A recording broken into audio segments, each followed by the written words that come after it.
The movie version of Mobile Suit Gundam Seed Freedom is about to be released. The other day, the machines that will appear in the movie and the third PV were released. The lead machines are the Rising Freedom and Immortal Justice. Personally, I was surprised that both machines are variable, but there was something more strange than that.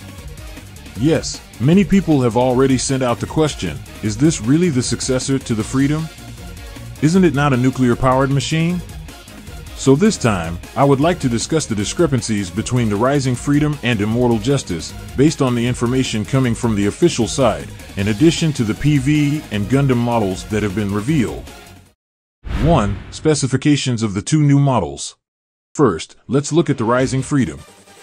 On the official website, a set picture of it in mobile suit and mobile armor forms has been released, but it's specified in EX standard versions of the Gunpla, as well as the Metal Robot Soul version, have been released. Based on this information, the color scheme is similar to that of the Dreadnought and Destiny, and the forearms resemble the Destiny's shape. The thrusters were mounted in the center of the back of Freedom and Strike Freedom, but Rising Freedom seems to be equipped with two boosters, perhaps due to its nose when transforming.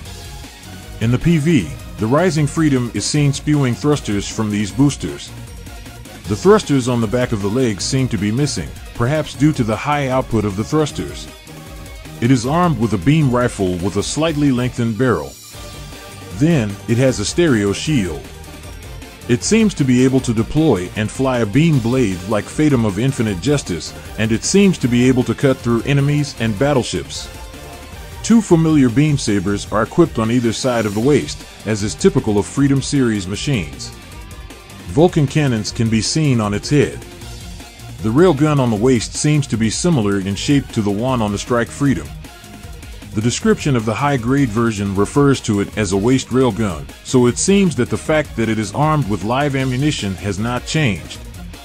The problem is the cannon mounted in the back wing, which is named Agni Cannon in the high-grade version. Freedom's back cannon was the Belina Plasma Convergence Beam Cannon, and the Launcher Strike Super High Impulse Cannon was the Agni.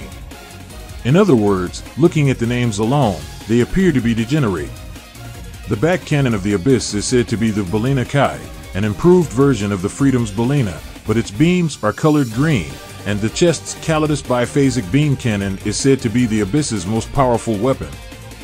The Strike Freedom's abdominal beam cannon is also named Calidus, and its output is said to be higher than that of the Abyss. In other words, if the Rising Freedom's beam cannon were powerful, it would have been named Belina Kai or Calidus instead of Agni, which means that it is an inferior armament to the Freedom's Belina. It is also unclear if it is equipped with Dragoon like the Strike Freedom. Considering that each of its wings is thin and that it is equipped with an Agni, it is reasonable to assume that it does not have Dragoon.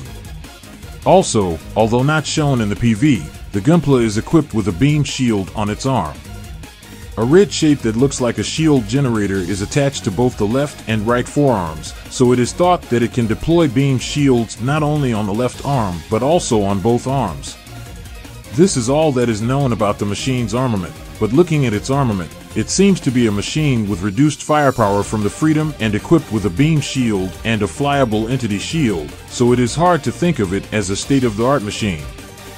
Personally, I am a bit puzzled why it is equipped with both a substantive shield and a beam shield like the Destiny, but I think it is reasonable to interpret that the substantive shield is used for deformation and that Kira, who could not protect Flay, thought of making the shield fly to protect those whom I want to protect this time. Next is Immortal Justice. Here, the armament has been considerably reduced too. Like the Rising Freedom, it has a beam rifle and a stereo shield with a built-in beam blade generator, but this one no longer has a beam saber and only has two beam boomerangs on its waist that double as beam sabers. The Fatum is also gone, replaced by a simple wing. On the top of the wing, thrusters can be seen, as well as two beam cannons. This area seems to be the armament typical of the Justice series. However, it does not have a beam blade like the Infinite Justice, nor does it have a machine gun like the Justice.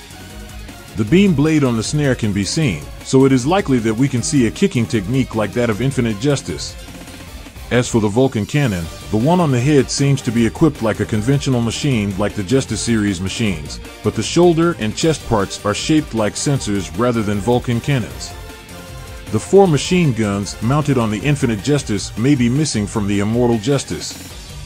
Furthermore, as for the beam shield, it does not seem to be equipped, since the high-grade version does not even have an effect part for the shield.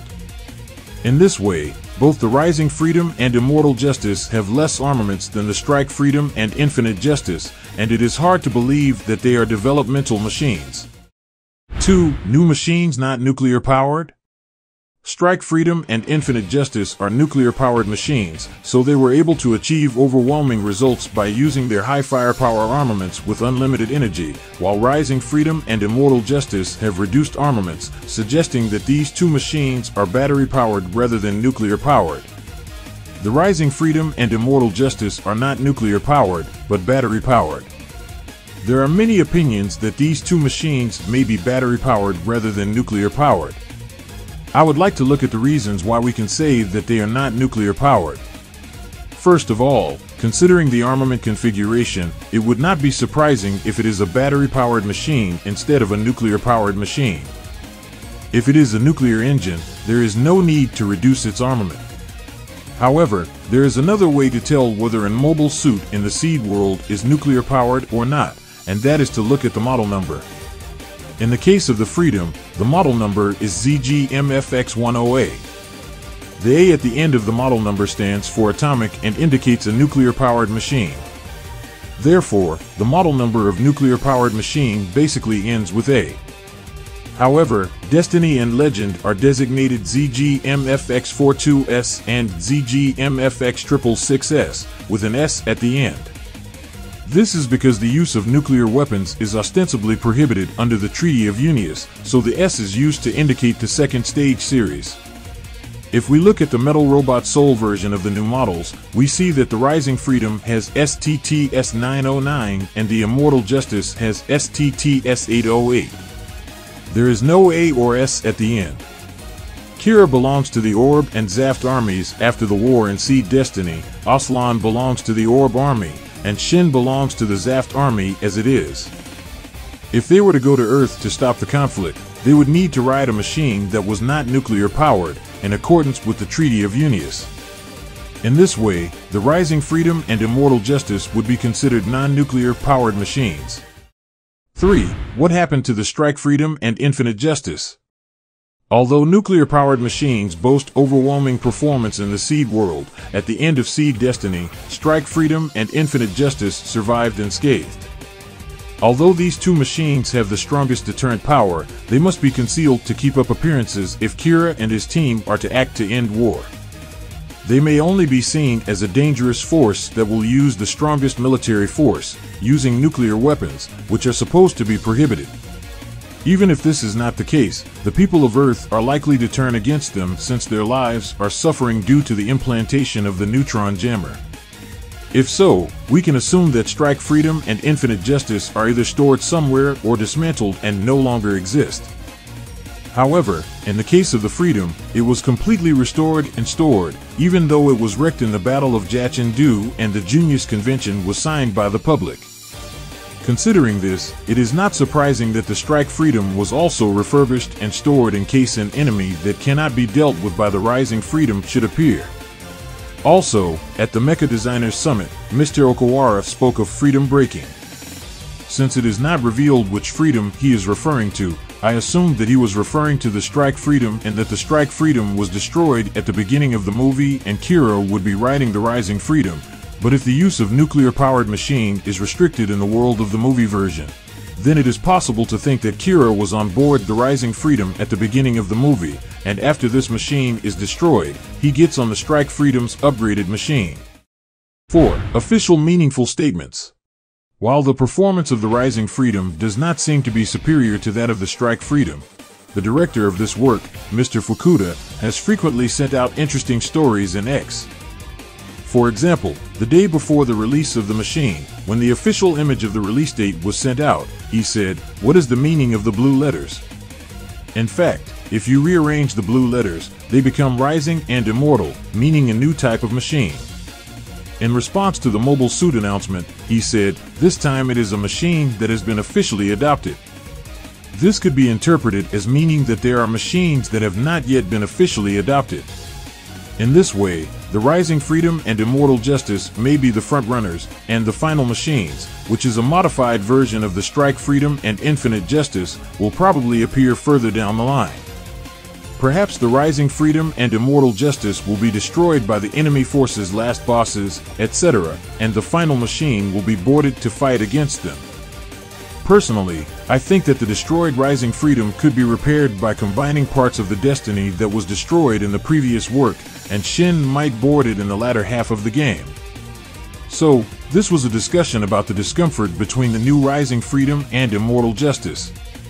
Many new models have been announced, but how did you feel about them? I would be very happy if you could tell me in the comments. That's all for this issue. We will leave it up to you whether you subscribe to our channel or not, and we would be happy if you could watch one more video if you like. Thank you for watching to the end.